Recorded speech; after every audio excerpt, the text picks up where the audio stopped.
안녕하세요, 새남자입니다. 오늘은 아니 내가 음식점을 개업하는데 영어권을 줘야 된다고?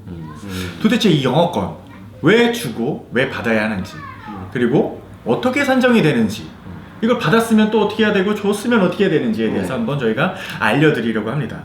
도대체 영어권이 뭔가요, 선생님?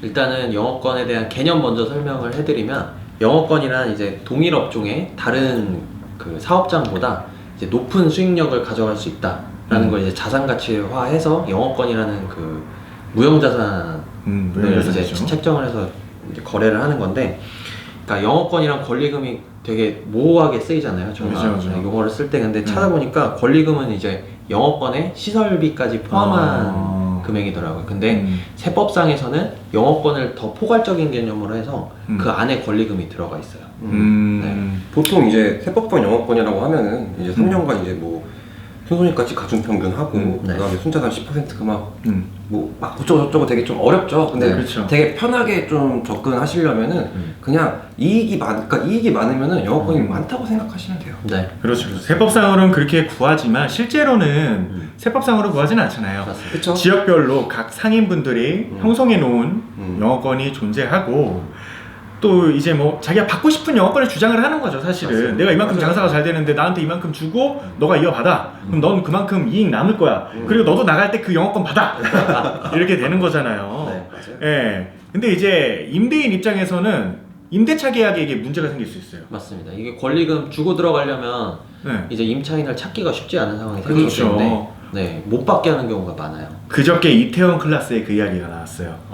이태원 클라스 이태원에 상권이 좋잖아요. 그렇죠. 네. 그러니까 영어권이 상당하단 말이죠.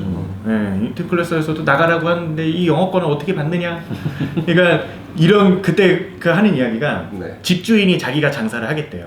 근데 근데 임차인은, 그러니까 박서준은 거기에 영어권을 주고 들어왔는데 집주인은 그냥 내쫓는 거죠. 그럼 권리금을 자기가 갖게 되는 거죠. 맞아요. 네, 그런 부분들도 있고. 맞습니다. 그래서 임대인이 권리금을 못 받게 하려고 아예 임대차 계약서상 특약사항에 그 권리금은 주장하지 않는다 그런 조항을 넣기도 하는데, 그런데도 불구하고 이제 사업을 하다 보면은 여기가 내가 권리인데라고 많이 느끼니까 이걸 뒤에서 또 거래하시고 그런 경우가 많더라고요. 그렇죠, 그렇죠. 세무사님도 얼마 전에 이제 개업장을 또 알아봤잖아요. 맞습니다. 같이 갔는데. 네. 사무실 구하려고 이렇게 좀 돌아다녔는데 좋은 위치에 1층에 이제 사람들이 좀 많이 왔다 갔다 하는 거기에 이제 열쇠집이 있었는데 열쇠집이에요. 근데 동일 업종이 아닌데도 불구하고 저한테 이제 권리금 얼마를 달라 이렇게 주장을 하시더라고요. 그래서 이게 권리금을 받을 수 있는 업종이 아닌데도 불구하고 받으시길래 좀. 그렇죠. 그냥 약간 상인분들은 사실 그게 마지막 남은 퇴직금인 느낌인 거잖아요. 그럴 수도 있어요. 그러면은 그 영어권, 뭐 권리금 이거 주고받았을 때 세금 신고는 어떻게 해야 돼요? 그러니까 이게 준 사람 입장에서는 내가 돈을 줬으니까 비용 처리를 해야 되잖아요.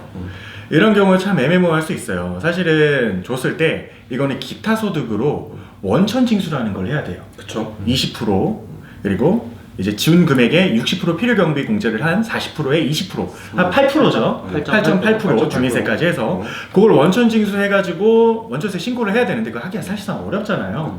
이게 하는 게 원칙이지만 만약 못했더라도 사실은 준 금액 뭐 송금 내역하고 계약서 가지고 영어권을 5년간 감가상각을 해가지고 비용 처리를 할 수 있고, 또 받으신 분은 이렇게 신고를 하면은 나중에 노출이 되잖아요. 예, 원칙적으로 기타 소득으로 종합소득세 신고를 하셔야 됩니다.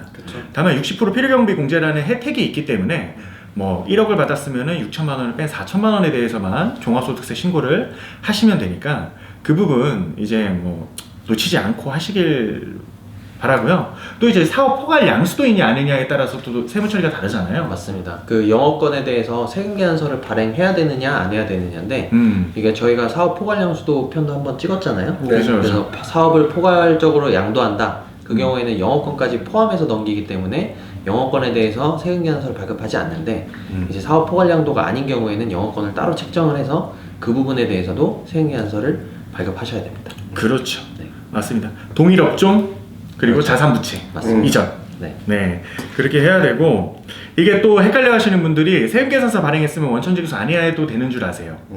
별개입니다. 둘 다 하시는 게 원칙입니다.